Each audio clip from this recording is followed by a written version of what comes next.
జై శ్రీరామ్, అందరికీ నమస్కారం. Welcome to news Akhanda. నేను మీ కస్తూరి శ్రీధర్. మీకు సంజయ్ రామస్వామి అంటే మీకు తెలిసి ఉంటుంది, ఎందుకంటే మీరందరూ కూడా గజనీ సినిమా అయితే చూసి ఉంటారు. కానీ మీకు వివేక రామస్వామి అంటే ఎవరో తెలుసా?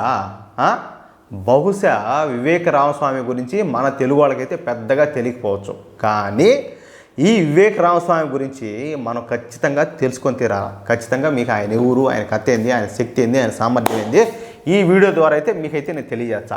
వివేక రామస్వామి ఒక భారతీయుడు. ఎందుకంటే వివేక రామస్వామి చెప్పి ఆ పేరునిగానే మీకైతే ఒక క్లారిటీ వచ్చేసి ఉంటుంది.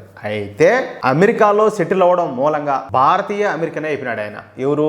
ఈ వివేక రామస్వామి.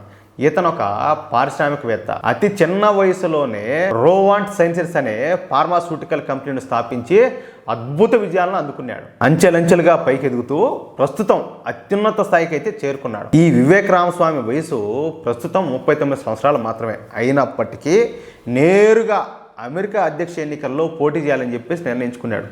దాన్ని బట్టి మీరు అర్థం చేసుకోవచ్చు ఆయన ఎంత దమ్ముండేవాడేనా. వివేక రామస్వామి ఒక కట్టర్ హిందువు, ఎవరిలాగా మనలాగానే.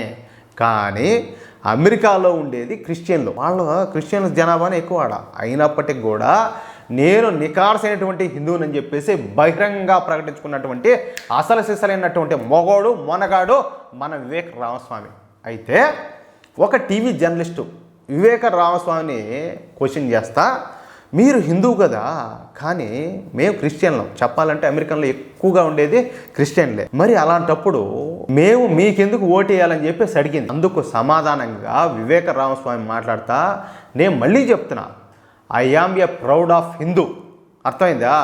నేను రాజకీయాల కోసం ఎట్టి పరిస్థితుల్లో కూడా మతం మార్చుకోను. అయినా సొంత సంస్కృతి సాంప్రదాయాలను గౌరవించలేని వాడు రేపు అమెరికాను ఏ విధంగా పరిపాలిస్తాడు అంటూ అద్భుతంగా సమాధానం ఇచ్చాడు. దీన్ని బట్టి మనం అర్థం చేసుకోవచ్చు ఆయన మనస్తత్వం ఎలాంటిదో.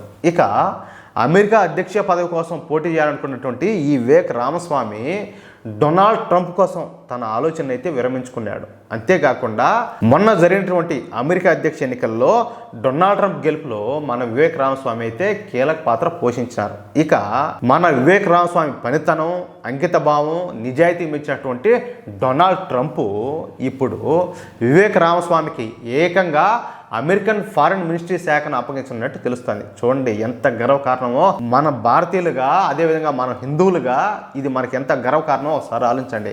ఈ దేశంలో పుట్టినటువంటి సంకర జాతి వాళ్ళకి అది అర్థం కాదు, వాళ్ళకి అసలు ఆ గర్వం కలనే కలదు. ఎందుకంటే వాళ్ళ బతుకు, వాళ్ళ రక్తం అంతా కూడా బానిసత్వంతో నిండిపోయి ఉంటుంది. అది అమెరికన్ ఫారిన్ మినిస్ట్రీ అంటే మాటలు కాదు. వివేక రామస్వామికు తన సత్తా చూపించుకోవడానికి ఇదొక గొప్ప అవకాశం. అంతేకాదు వివేక రామస్వామి మూలంగా మన దేశానికి కూడా చెప్పుకోదగ్గ మేలైతే జరగనుందనమాట. అమెరికాలో ఫారిన్ మినిస్టర్ను సెక్రటరీ ఆఫ్ స్టేట్ అంటారు. అర్థమైందా మీకు?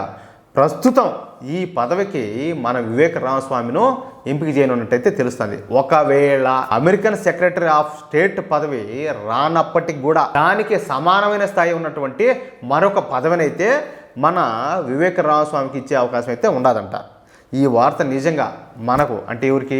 భారతీయులకు, అలాగే ఈ దేశంలో ఉన్నటువంటి మెజార్టీ ప్రజల హిందువులకు అతి పెద్ద స్వీట్ న్యూస్ కాగా, మన శత్రు దేశాలైనటువంటి చైనాకు కావచ్చు, పాకిస్తాన్ కావచ్చు, ఈ దేశంలో అనుక్షణం ప్రతి క్షణం కూడా ఈ దేశ సర్వనాశనాన్ని కోరుతున్నటువంటి కాంగ్రెస్ పార్టీలకు ఇది అతి పెద్ద బ్యాడ్ న్యూస్ అని చెప్పుకోవచ్చు.